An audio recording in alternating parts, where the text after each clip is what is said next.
This Probably going to be conference awkward. will now be recorded. Yes, so this is my TBA series. So I have 2 Bible classes. So I'm going to do them both on Jacob's last words to his sons, because there's quite a bit in this. And it's something that I've been looking at for a while. So this is part of a series that I did many years ago on famous last words of famous people, which actually led to my 7 sayings from the cross series when I looked at the last words of Jesus. But in the process, there was probably about 7 or 8 other famous last words from biblical characters that I looked at, and Jacob was one of them. So this is going to be looking at Genesis 49. And if we think about what the blessings of the patriarchs were, they were very powerful. Jacob would have known that, of course, because he was involved with the blessing of Isaac when he was competing with Esau. So we'll be pretty familiar with that story and how that blessing of Isaac played out. So in this case, Jacob was quite particular about this time to be able to pass on his opportunity to pass blessings on to his children. And so the patriarchal blessings were very important because obviously they were divine and they were prophetic, and they were a little bit like a last will and testament. Like it's like a reading of the will while the parent is still alive, because as the patriarch would bestow his blessing, this was kind of what was actually going to be presented to the children. And it was really about the family heritage as well. Obviously, the family of Abraham being passed on from generation to generation. So one of the other things that led me to this study was when I did the Dust to Diamond series, and I endeavored to try to match up the sons with each of the gemstones. I found that rather challenging, but it is interesting that on 2 occasions, in Exodus and in Ezekiel, the story of the breastplate is outlined there as being different gemstones refracting different types of quality, each presenting an aspect of the sons of Jacob, which obviously has something to do with their character. This was very challenging, by the way, because I couldn't even identify exactly what the gemstones were, let alone, being conclusive as to what the gemstone might represent for each tribe. So a bit of a challenge. We're going to do the reading of Genesis 49, but before we do the reading of Genesis 49, going to get you to do something for yourselves. This is what I want you to do. I want you to get a bit of pen and paper. I want you to read Genesis 29 from verse 31 through to Genesis 30 verse 24, and then you've got another little verse to throw in there, Genesis 35 verse 18. So that's not a huge reading, but this is the actual story of the birth of the 12 sons of Jacob. And what I want you to do is list the sons according to their birth, or the way they are presented there in Genesis 29 to chapter 30 verse 24. So list them in order, and then see if you can see by doing that reading what is the meaning of their names. So I think you've probably got 7 minutes to do that. 7 minutes to do that reading. List the 12 sons by birth, and what the meaning of their names are. If anyone's got any problems with that or any questions, feel free to turn on your mic or to put a question in the chat box. keep that bit of paper, because after you've found that, what we're going to do is read Genesis 49 together slowly and see if you can see the difference between what you're doing in terms of the natural birth order of the sons and then how they appear in Genesis 49. And then we're going to compare the symbol, or in some case symbols, that are mentioned for each of the sons in Genesis 49. Everyone got that? All good?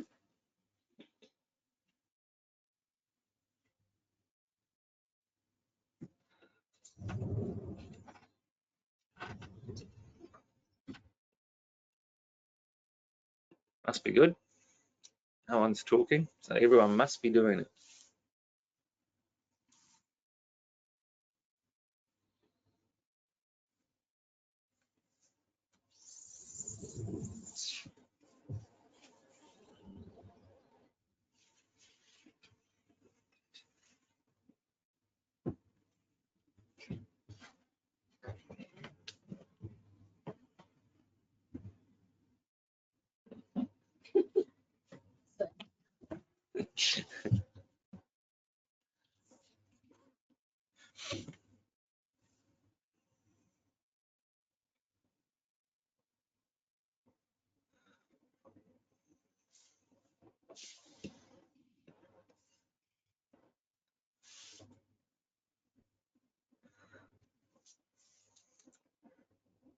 Thanks from the princes in the chat box. I was just making sure I wasn't sitting here talking to myself again.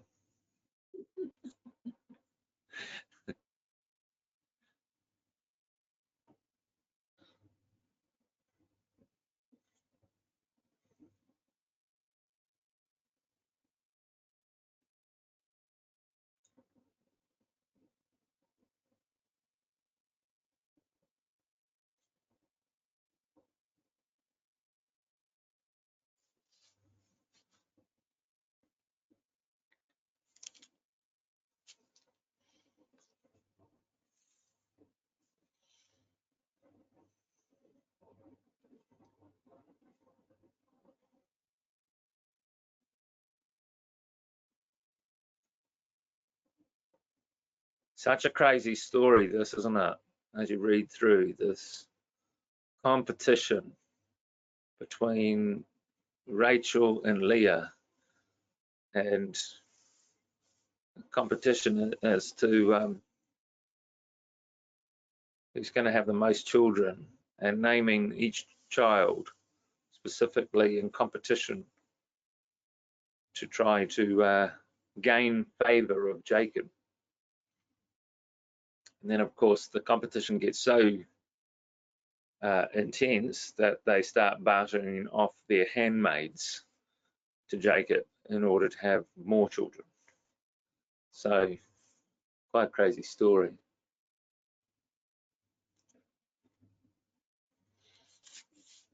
How are we going? People getting close to...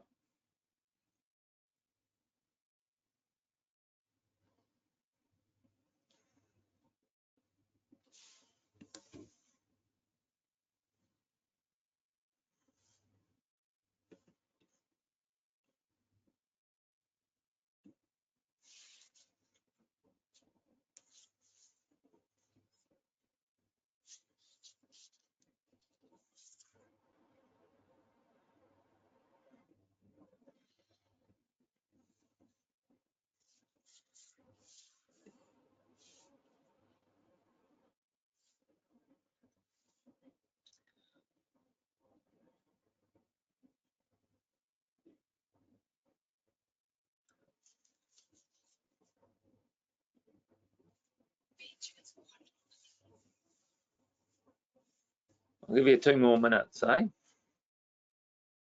That sound fair? People getting close to it?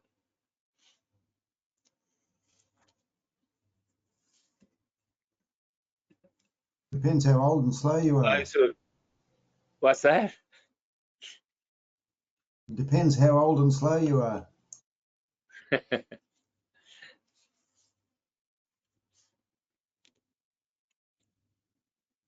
Have you found Genesis 29 yet, Steve?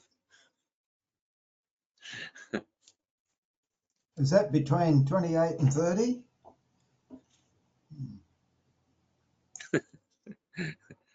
Sometimes, but only in the Septuagint.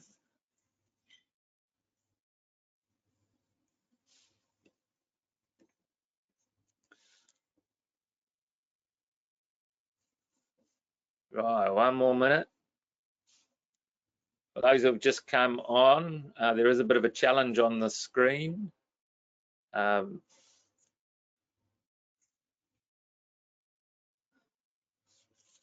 think it's just helpful if we get a little bit of understanding of the order of the birth of the 12 sons and some idea of the meaning of their names, because that's going to play out a bit in Jacob's blessing.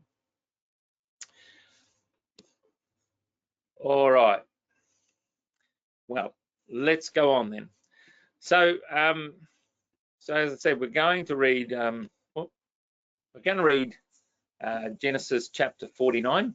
But this should have been the order of your 12 sons by natural birth: Reuben, Simeon, Levi, Judah, Dan, Naphtali, Gad, Asher, Issachar, Zebulun, Joseph, and Benjamin. And then meaning of the names, we won't go through that right now. We'll look at it as we look at the blessing. So what I want to do now, and maybe we can read this together, is we can read Genesis chapter 49.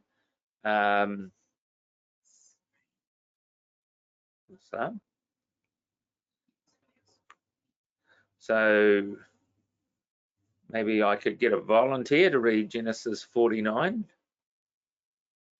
for us. Steve? We got there, Steve. Yeah. Yeah. And as we go through and Steve reads Genesis 49, that was Steve that put his hand up for that. If we can look for the differences in the order of the birth, the natural order, and also just look for the symbol or symbols attached to each of the sons.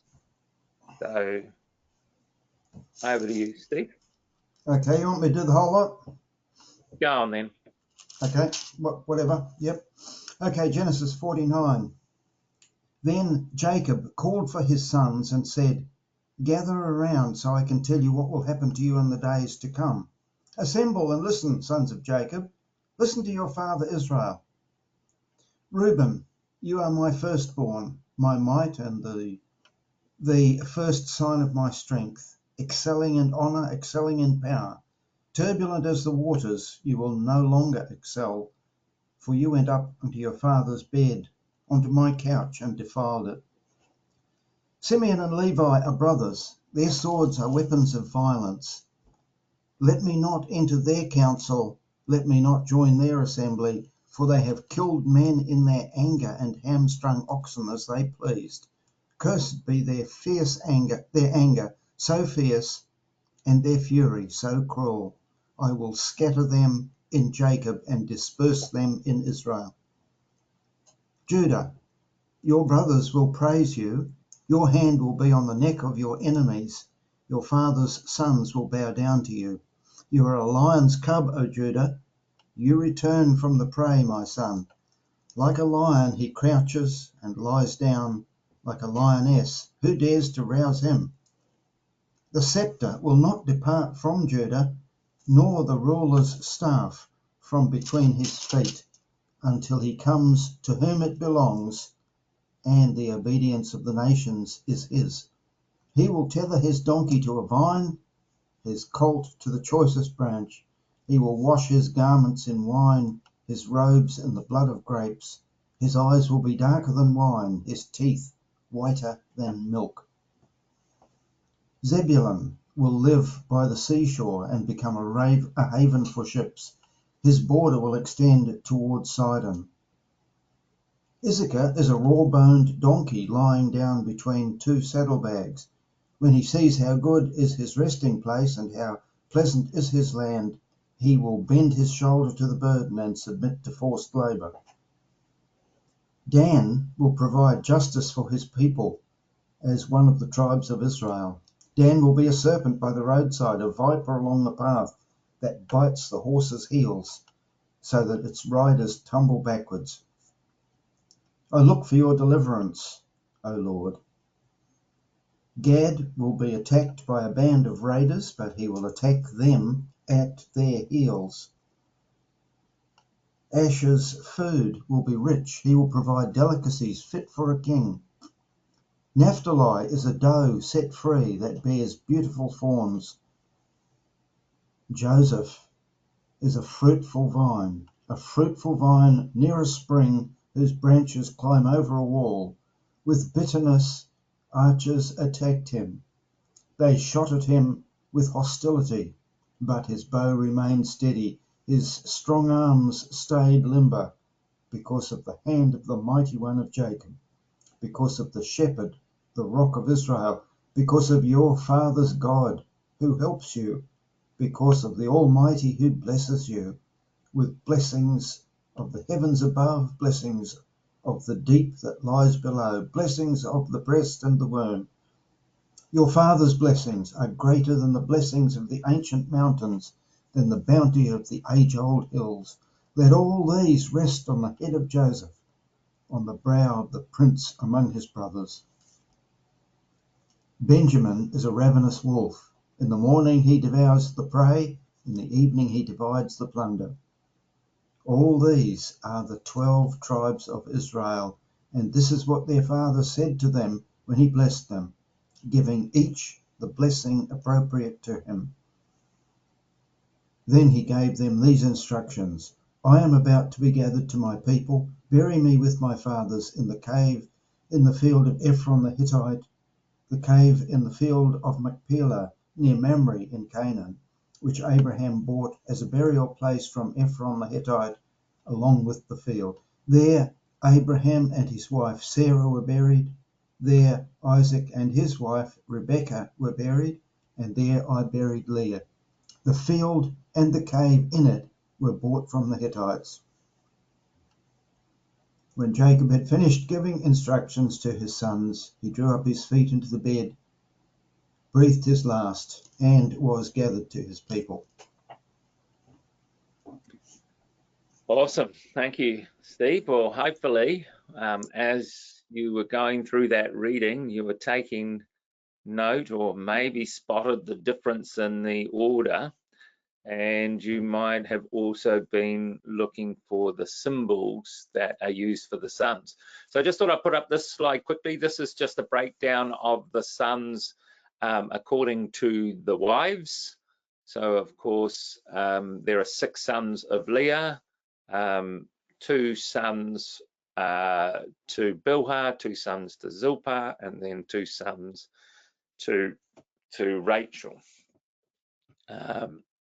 So when you go to Genesis 49 in the order of the blessing, I'm jumping ahead now, but here's the difference. And you'll see that for the first 4, we have it the same. Reuben, Simeon, Levi, Judah. But then things get a bit different in that instead of Dan, Naphtali with Bilhah, it includes Leah's handmaid's children, Zebulun and Issachar. So you can see this is all Leah. But what is interesting there is, if you notice, the order of Issachar and Zebulun are around the other way. So why does Jacob do that? Because Issachar was born before Zebulun, so he swaps that around. Then we have bouncing between Rachel's handmaid Bilhah and Leah's handmaid Zilpah. So you have Dan from Bilhah, then Gad from Zilpah, Asher from Leah, then Naphtali from Bilhah. So it's kind of all quite different in terms of the order. and then finishing with Joseph and Benjamin. So I think what you can see by this is that either Jacob had dementia, didn't quite know the orders and got things mixed up, or there's an awful lot more in the structure of why Jacob blessed the sons in the order that he did. Now you remember he's only just done this before when he blessed the sons of Joseph, and he swapped the order by swapping the hands over, and he knew exactly what he was doing because Joseph said to him, Dad, no, you've got them muddled up. And he said, I know, I know, but this is the way it's going to be. So Jacob really knew what was going on, but deliberately changes the order. I think the other imagery that is worth thinking about, you imagine these sons gathered around their father, who I think 135 years old, 130 years old. So he's a pretty old man. And he's saying, come here, my sons, I've got a blessing for you. A blessing for let me tell you what's going to happen in the last days, in the latter years. Interesting, isn't it? So the Genesis 49 is definitely prophetic. Now, strange blessings as well. I don't know how the 9 sons were feeling of Jacob after he'd finished with Reuben, Simeon, and Levi, because he doesn't start off too good, does he? So let's start with you, Reuben. You're my firstborn, excellent. See, in my strength, you're not going to excel. You're unstable as water. Simeon and Levi, you are weapons of cruelty. I don't want to enter into your anger. So not really blessings, I would say. Sounds more like curses. So let's move on and just look at some of the symbols behind, and I'm going to suggest these are the symbols. There's a few in them, but Reuben, of course, I've got the symbol of the power. You're my firstborn, my might, my strength, my power, but you will not excel because you are unstable as water. So the symbol that's being used of Reuben, if you didn't have this down as a symbol, but you can note it, is like a raging sea. It's like water that is unstable, and it's like being tossed about. Simeon and Levi are called brothers. They weren't brothers. Well, sorry, like twins. They were brothers, but it's like they were twins, and yet they weren't. But they were companions in their evil. So, and then the thing Jacob highlights from them is their swords are weapons of violence. So the sword is a symbol which is used for both Simeon and Levi. And the point to note is that these two were joined at the hip. Incidentally, anyone know what the word for Levi means? It's probably somebody can jump on and say it if you like. Joined. Joined, yes. So there's an interesting play on words here, because when Leah gave birth to Levi, she said, now my husband will be joined to me. He will cohabit with me because I've given him a third son. But Levi is presented as being joined to Simeon. And that's going to come up again as we look through a little bit of the history. Judah, of course, is now when things get good. Jacob has a lot more positive things to say about Judah, and of course the symbol used of Judah is that of a lion, and one might say a scepter as well, but Jacob's key phrase for him is, Judah, you are a lion's whelp. And this is obviously the symbol of royalty, and obviously where the kingly line came from, and where Jesus comes from, the tribe of Judah. So we're pretty familiar with that. Of Zebulun, it says, he shall live by the seashore and become a haven for ships. So Zebulun's blessing had to do with geography, had to do where he was actually going to find his inheritance, but he was also going to be a haven for ships, and so the ship becomes a great symbol for the tribe of Benjamin. Issachar says, you are a raw-boned donkey, or a unbroken donkey, lying down amongst the sheep pens. But Issachar is a symbol of a strong, powerful donkey, and you'll see that the key attributes in Issachar's things, Issachar is service. And then moving on to Dan, the key phrase for Dan is the fact that Dan's name means to judge, and it talks about Dan as being the administrator of justice or judgment. He will divide judgment among the people, and he will be like a snake on the roadside and a serpent along the path. So the symbol for Dan is that of a snake. Gad has this idea of a marauding army. The name of Gad, by the way, means a troop. It means a multitude of people, in particular an army. So it says Gad will be attacked by a band of raiders, but in the end he will attack them at their heels. So you get this picture of a front-on attack with Gad, but then Gad comes back and attacks at the heels. Asher, by the way, those are chicken bones. They don't really, or drumsticks. They're not really a good picture of drumsticks.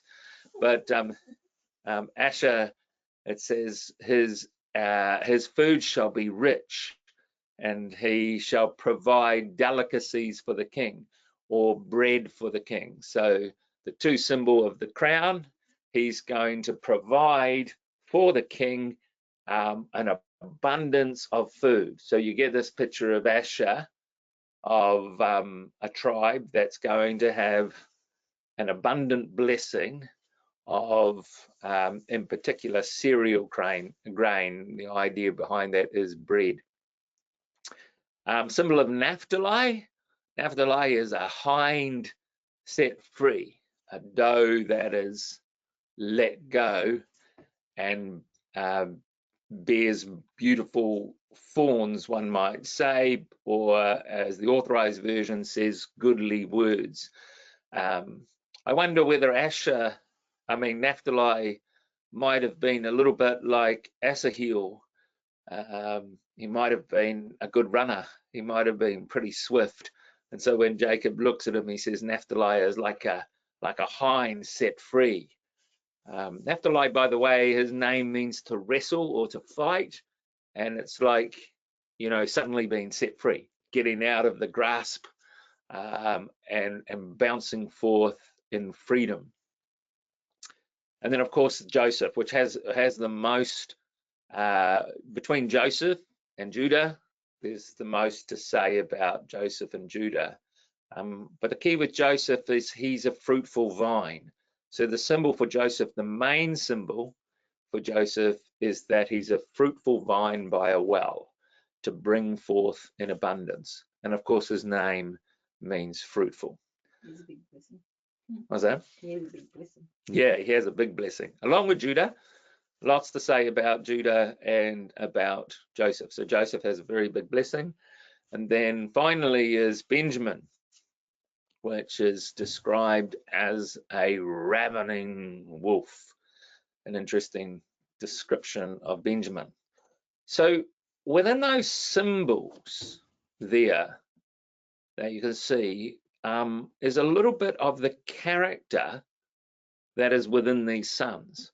And as you go through the biblical record and you look at people that came from these tribes or incidences that the tribes were involved, you can see this characteristic coming out.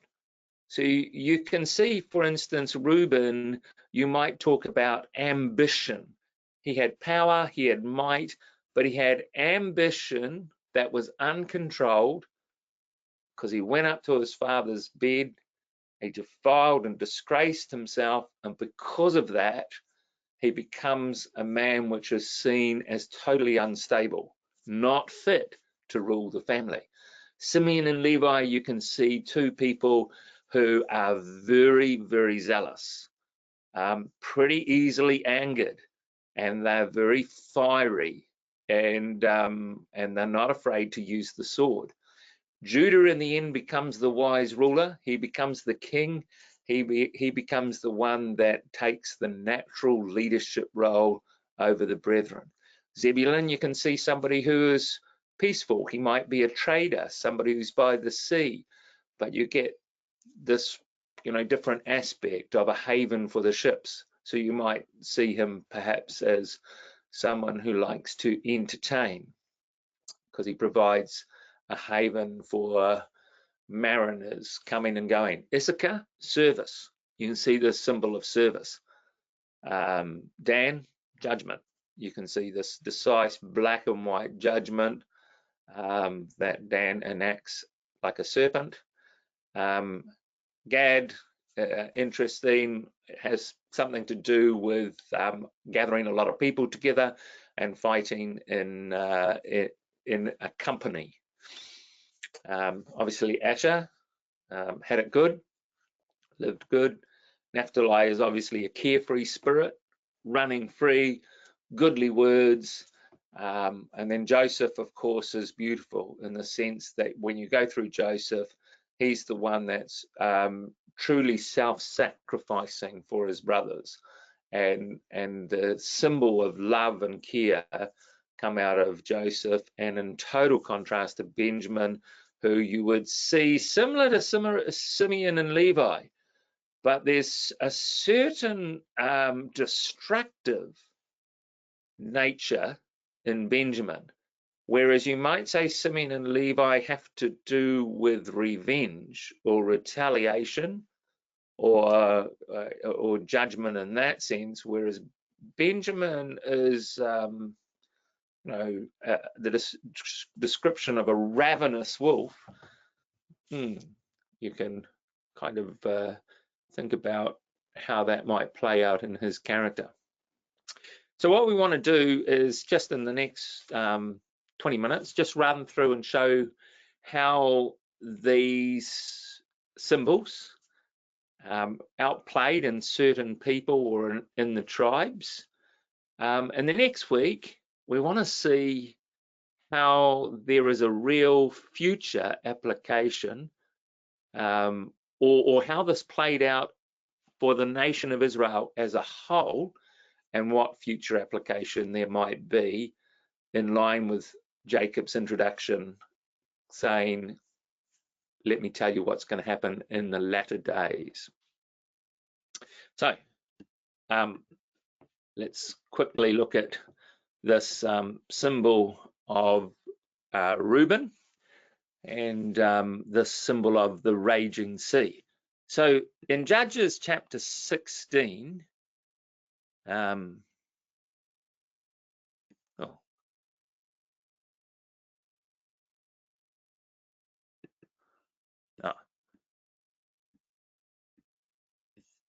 sorry.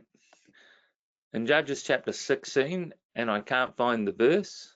It's not Judges 16, it must be Judges, sorry. Which is Deborah's, must be Judges 5. 4:16. 4:16. Yeah, here's a good quote for you. Judges, jumping ahead of myself. Is it 4:16 or 5:16? Must be 5:16. That's his song. So Judges 5, verse 16,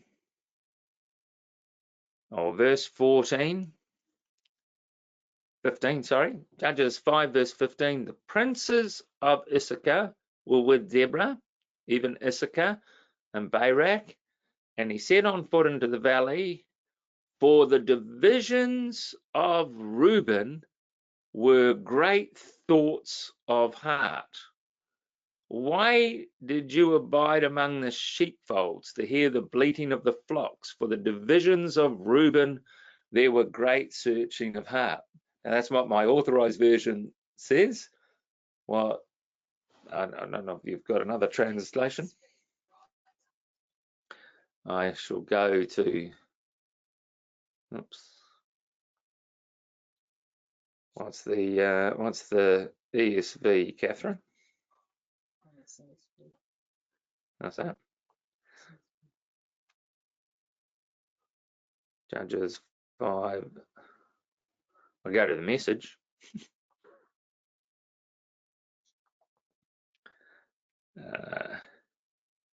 So the Message Bible has this as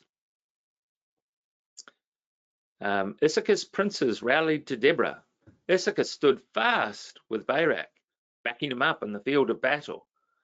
But in Reuben's divisions, there was much second guessing. Why all those campfire discussions? Diverted and distracted, Reuben's divisions, they could not make up their own minds. Now, can you see that character that Jacob says of Reuben? Unstable as water. And of course, there's another quote in the New Testament, James chapter 1 says, a double-minded man is like a wave of the sea driven with the wind and tossed. Let not that man think he shall receive anything of the Lord. Certainly plays out in the story of Reuben as being somewhat indecisive. Okay, let's look at these, the next two, which is Simeon and Levi. And this time, I've got a quote which should be correct. So Joshua 19, verse 9. Joshua 19, and I will go to the Christian Standard Bible. This was an inheritance of the tribe of Simeon's descendants and their clan. The inheritance of Simeon's descendants was the territory of Judah's descendants, because the share of Judah's descendants was too large, so Simeon's descendants received inheritance with them. Now, I just put this up there because this is a fulfillment of Genesis 49, where Jacob said, let his people be few. So because of their anger and their violence, Simeon's inheritance ended up being in Judah. So they became part of Judah. But here's two interesting little stories in regards to Simeon and Levi. So in the first instance, what can you see is the picture on the left. This is the story of the golden calf. And this is one of the stories where, of course, Levi now joins himself to the Lord. It's where we get that song, who is on the Lord's side, who will serve the king. So Moses said to the Levites, when he came down and saw the golden calf, Aaron and the golden calf, he says, who is on the Lord's side? And all the sons of Levi gathered themselves together unto him. Exodus 32, verse 26.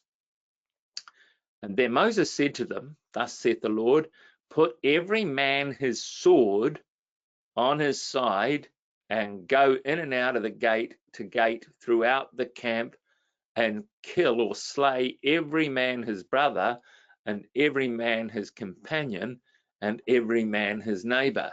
So here you can see Levi, who now joins himself to God, which is a good thing. But can you see the character of Levi with the sword, the violent sword, but in this case doing God's judgment? And then the next story is the story in Numbers chapter 25 of another Levite called Phineas. And the story of Phineas was that it says Israel joined themselves, Numbers chapter 25 verse 3, to Baal Peor. So again, the connection to Levi, Israel joined themselves to Baal Peor, and the anger of God was kindled. And then Phineas jumps up because a man from Simeon, of the tribe of Simeon, went and joined himself with a harlot of the people of Midian, and they became joined together in a tent. And Phineas, the Levite, jumps up with a spear and thrusts them through, both of them together.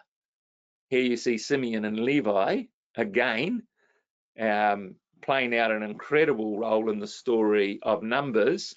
And in this case, Simeon joins himself in idolatry, and Levi joins himself to God. So you can see how the story of Simeon and Levi. Let's jump to one in the New Testament.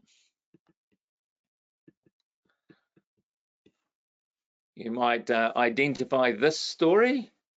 So this is the story, of course, when Joseph and Mary come into the temple, and a man called Simeon, who's there waiting for the consolation of Israel, takes the child up in his arms, and then in Luke 2 verse 35 turns to Mary and said to Mary, a sword will pierce your own soul, that the thoughts of many hearts shall be revealed. So here you've got a man called Simeon who has Jesus in his hands, and he's telling Mary about the story of how a sword will pierce her soul also. Jump forward into the New Testament. Here's another Simeon, and you'll see this Simeon here. He also has a sword. You remember that story? He jumps up and he goes to chop off the head of the high priest, of the servant of the high priest, and he gets his ear. And by the way, what does the name Simeon mean? So Simeon means to hear or to listen. But Simeon, on this occasion, Simeon Peter, is again using his natural inclination from his tribe and using his sword. So no wonder it says again in the New Testament, be swift to hear, slow to speak, and slow to anger, and do violence to no man. So you can see how Simeon and Levi, the names are associated with their symbols. Judah, we know this one pretty well. We can there's lots of places we could go. So the tribe or the flag or the banner of Judah is always seen as the lion, and we probably don't need to look too much at this, because this goes all the way through the Old Testament and obviously into Revelation, where you have the Lion of the tribe of Judah being presented there as Jesus in his kingly aspect. Zebulun, just quickly, this is an interesting story. Zebulun actually is the area of Galilee where Jesus done a lot of preaching in this area. So Zebulun was a haven by the sea for wayfaring man. And it says in Matthew 4, verse 13, Jesus left Nazareth. He went to live in Capernaum by the sea, in the region of Zebulun and Naphtali. This was to fulfill what was spoken by the prophet Isaiah. The land of Zebulun, the land of Naphtali, along the road by the sea, beyond Jordan, Galilee of the Gentiles. The people who live in darkness have seen a great light, and those living in the land of the shadow of death, light has dawned. For from then on, Jesus began to preach, repent, because the kingdom of heaven has come near. So Zebulun was going to fulfill an incredible role in the time of Jesus as being a place where many people would gather together to find rest, a haven, at the feet of Jesus. So a great picture there. There's also an amazing story in the time of Hezekiah, where many of these northern tribes came down into Israel bringing all their offerings. Issachar, so the strong donkey, the willing donkey. So again, let's see how that plays out in the Old Testament. 1 Chronicles chapter 12, verse 32, which says, from the family of Issachar, there were 200 wise leaders. These men understood what the right thing for Israel was to do at that time. Their relatives were with them, and they were under their command. The men spent 3 days at Hebron with David. They ate and they drank because their relatives had prepared food for them.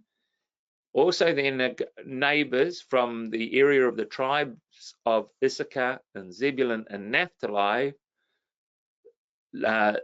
brought food on donkeys, camels, and mules and cattle, and they brought much flour, fig cakes, raisins, wine, oil, cattle, sheep, and the people of Israel were very happy. So this is the time of David, where you find the tribe of Issachar takes the lead of these 3 tribes, Issachar, Naphtali, and Zebulun.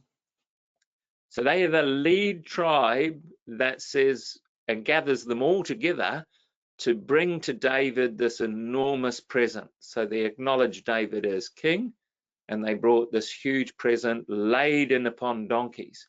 So you see this symbol of service, and Issachar was the one that took the lead in this. So I find that quite an interesting sort of outplaying of Jacob's blessing in that story. Dan, you've got the picture of Dan, the serpent, or the judge, right up in the northern kingdom. Now here's something interesting about the tribe of Dan. Dan never took their allotted inheritance.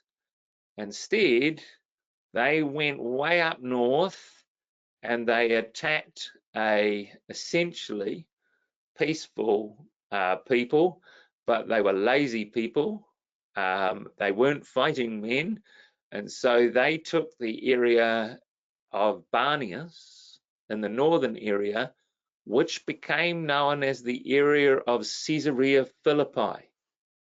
You might know of certain events that happen at Caesarea Philippi. So again, in Deborah's song, in chapter 5, verse 16, it says, from the land of the tribe of Dan, we hear snorting of the enemy's horses. Oh no, this is Jeremiah. That's the one quote you had. I don't know why I haven't got the actual quote. Chapter 19. Thank you. The second lot came up. What's that quote? Can you find that for me? Jeremiah. Yeah, the one we found last night, Dan and the snorting of the enemy's horses. I'll read this for you and then I'll tell you where it comes from. It's verse 16 and 17, but I haven't got the quote beside it. From the land of the tribe of Dan, we hear the snorting of the enemy's horses. The ground shakes from the pounding of their hooves. They have come to destroy the land and everything in it. They've come to destroy the city and all the people who live there. People of Judah, I'm sending poisonous snakes to attack you.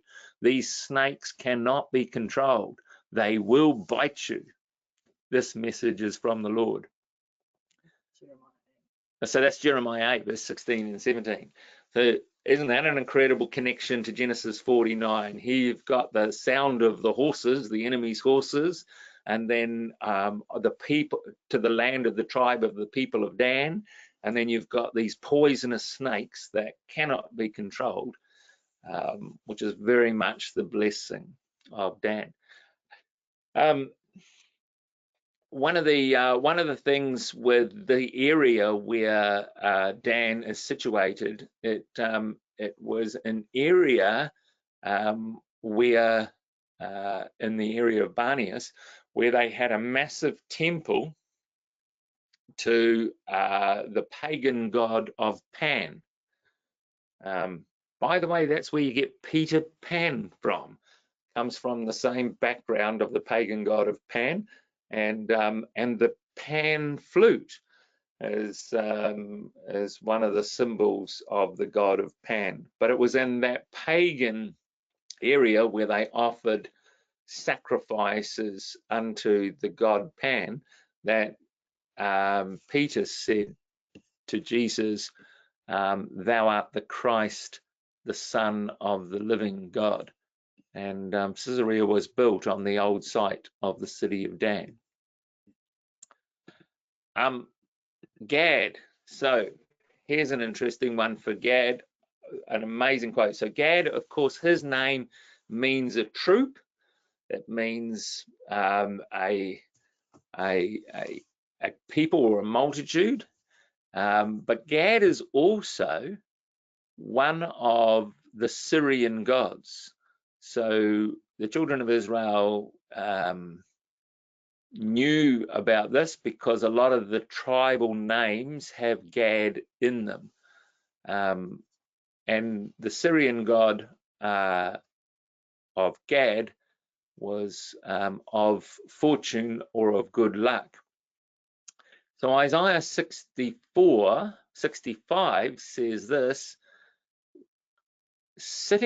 verse 4, sitting among the graves, spending nights in secret places, eating the meat of pigs, and putting polluted broth into their bowls.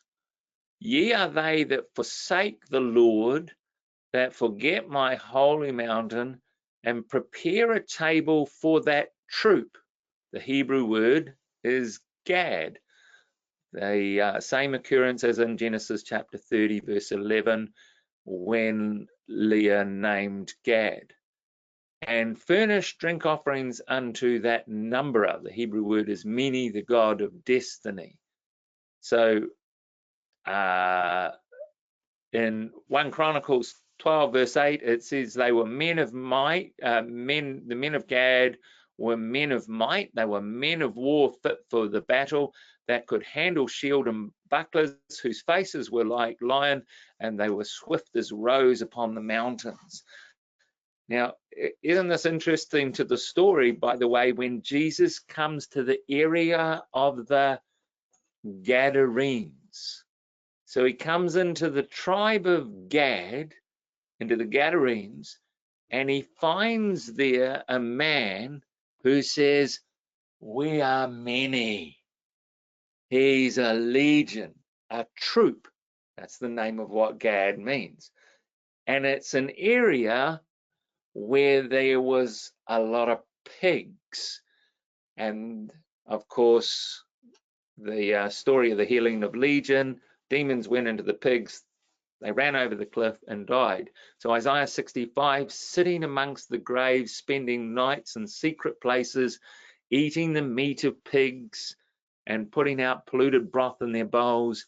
Ye are those that forsake the Lord and forget my mountain, and prepare a table for the troop, for Gad, the god Gad. So an amazing story of Jesus going into the tribe of Gad, finding there this man Legion and healing him. Right, we're nearly getting through all of this. Naphtali, I haven't got lots on Naphtali, by the way. You can't find a lot in the Old Testament to identify, well, I suppose just that he's connected oftentimes to Zebulun and oftentimes to Asher, and part of, I suppose, that Galilee of the Gentiles that have that beautiful picture of following Jesus. There is the quote in Isaiah chapter 65, how beautiful upon the mountains are the feet of them that proclaim good tidings. And so you get this picture of the hind let loose. There's a couple of quotes in the Psalms where it says, he maketh my feet like hinds' feet, sets me in the high places in the mountains. But I guess the picture of Naphtali conjures up in the mind something of liberty and prosperity, like a female deer that's able to roam freely without fear.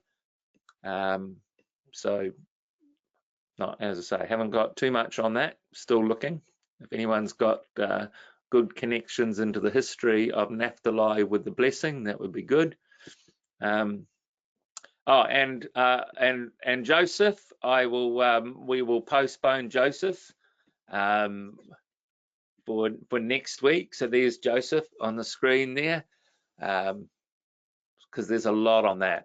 But I guess the big connection would be to the story, I am the true vine, in John chapter 15, and the cool story of the woman of Samaria in John chapter 4. So big story in the story of Joseph and how that plays out in the history, but we might come back to that next week. The last one on the list is Benjamin. The history of Benjamin is really interesting when you go through the history of the nation.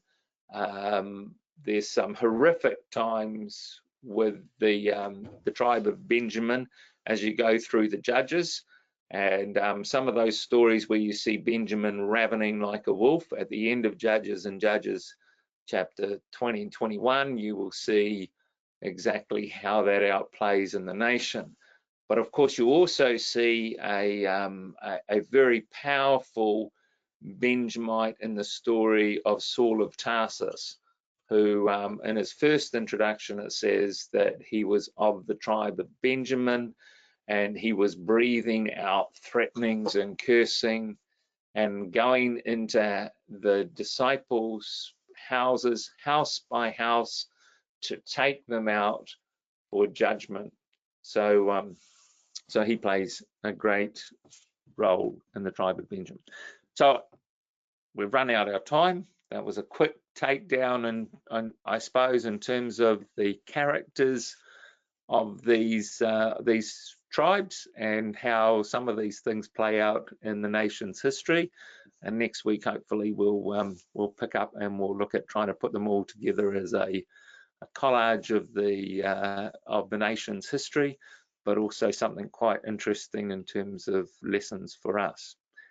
So I will stop sharing and stop recording.